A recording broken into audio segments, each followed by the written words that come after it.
For almost 3 whole years, my life felt like it was sitting in a waiting room. My wife, Natalie, would sit on the edge of our big bed and look me right in the eyes. She told me the same story over and over again until I almost believed it myself. She said her many work trips were the only reason our marriage felt so cold and far away. She said the distance between us was just because she was busy and tired. Whenever she was packing her heavy bags, she would stop, look at me with a soft expression, and say, "I am doing all of this for us." I would sit there and watch her fold her work clothes into her suitcase, and I really, truly wanted to believe her. It is a very human thing to want to trust the person you love. It is much easier to believe a comforting lie than it is to think that the person who sleeps next to you every night might be lying directly to your face. She was very careful to keep things looking like a normal, happy life. She never missed a beat. She always called me right before she got on a plane, her voice sounding cheerful and busy. She would send a sweet text message the very moment her plane landed to let me know she was safe on the ground. She even remembered to ask me small, thoughtful questions, like if I had eaten a good dinner or if I had remembered to water the plants. On the outside, if you were just looking at us on the street, nothing looked wrong at all. But every single time she came back home from a trip, she seemed just a little bit colder than when she left. It felt like a small, precious piece of our marriage stayed behind in whatever city she had just visited. Our friends would often tell me how lucky I was. They would talk about how I had such a successful and hard-working wife who was climbing the ladder at her company. I would just smile and nod and tell them they were right. But inside, I felt like a guest in my own home. Looking back now, with my eyes wide open, I could see that the warning signs were always there, blinking like bright red lights. I thought her being so consistent with her calls and texts meant she was being honest with me. I thought her following the same routine every time was the same thing as being loyal. That was a big mistake on my part, and it ended up costing me everything I thought my life was built on. The way the truth finally came out was so simple, almost felt like it didn't matter at first.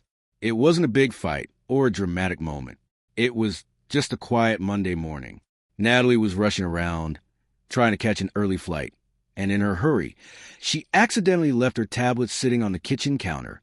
Around lunchtime, when the house was very still, the screen suddenly lit up. A message had popped up from an app she forgot was connected to her other devices. I wasn't trying to snoop or be nosy, and I wasn't looking for trouble, but the message appeared right there on the lock screen for me to see, bright and clear. It said, "Room 1812 is ready. Same place as always. I can't wait to see you." When I read those words, my stomach felt like it dropped right to the floor. I couldn't breathe for a second. Just a few moments later, another message came through on the screen. This one was actually from Natalie herself. She wrote, "I will just tell my husband that my meetings ran late again. He never asks questions about my work trips anymore." I sat there in our quiet kitchen, staring at that little screen, praying with all my heart that there was some other reason for those words. I wanted there to be a misunderstanding. But then more messages started coming in, one after another. They were joking about fun weekends they had spent together and expensive, fancy dinners they had paid for using the company's money. They talked about how good she had become at lying over the years. Every single word I read felt like an eraser, wiping away every happy memory I thought we shared. It was like my whole history was being deleted right in front of me. Even though I felt like my world was ending, I did not yell. I did not call her and scream into phone. If I had shown her I was angry right then, she would have had time to make up more clever lies. She would have found a way to make me feel like I was the one who was crazy. Instead, I stayed very quiet.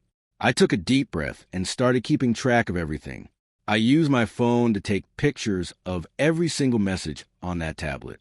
I downloaded our bank records and spent hours looking through months and months of spending. The more I looked, the more the truth started to hurt. I found charges for fancy hotels in cities where a company didn't even have offices.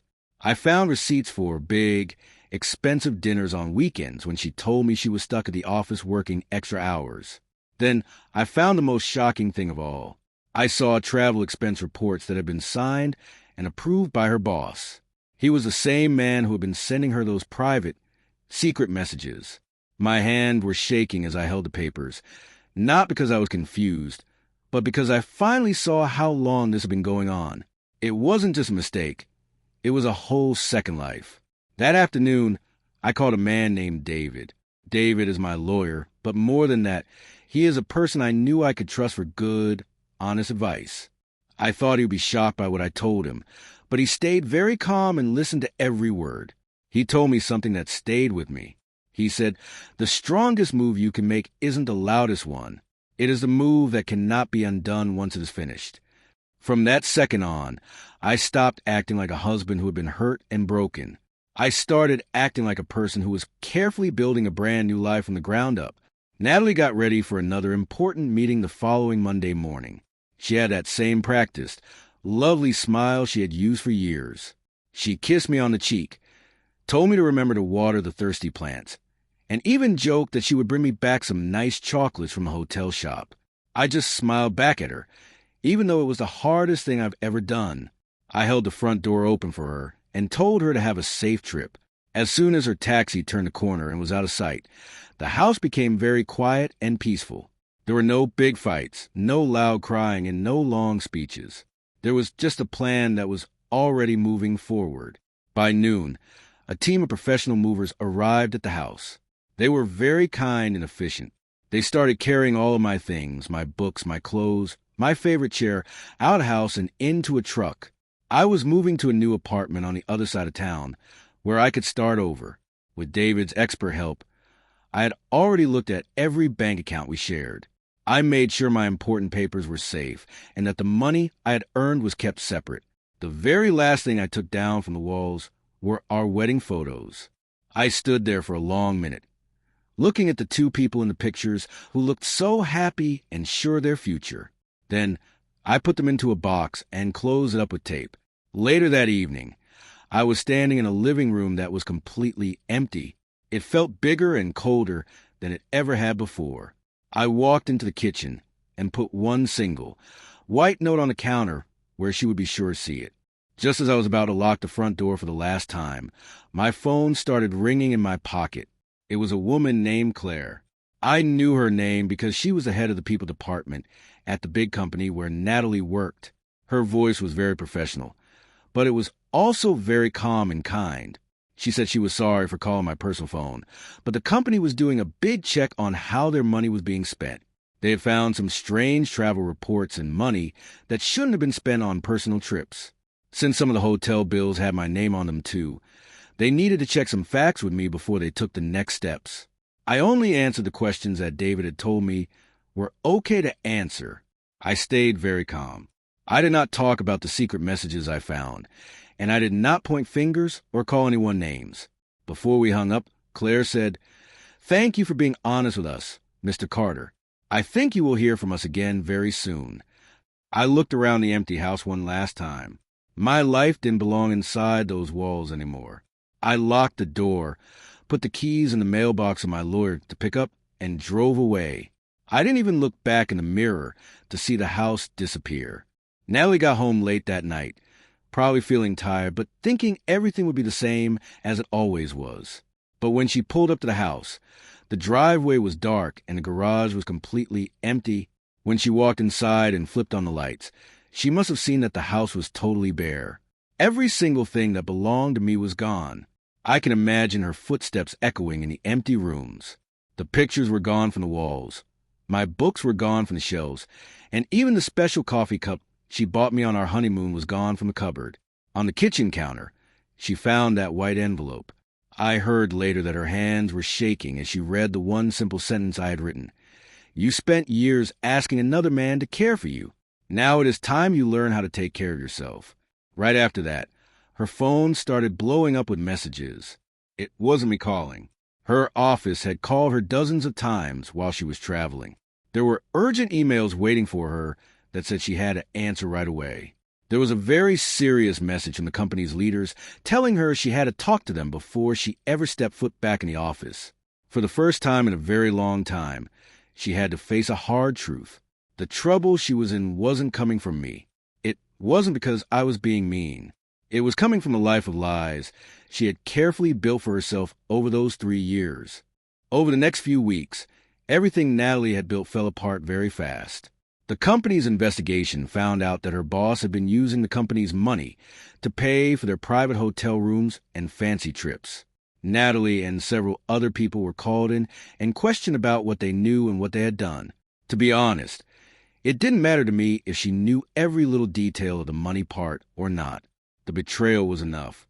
My lawyer, David, finished the divorce quietly and quickly. He used facts and official papers instead of getting caught up in messy feelings or arguments. Natalie tried to call me so many times during those weeks. Sometimes she left messages saying she was so sorry. Sometimes she blamed her choices on being tired or feeling lonely in our marriage.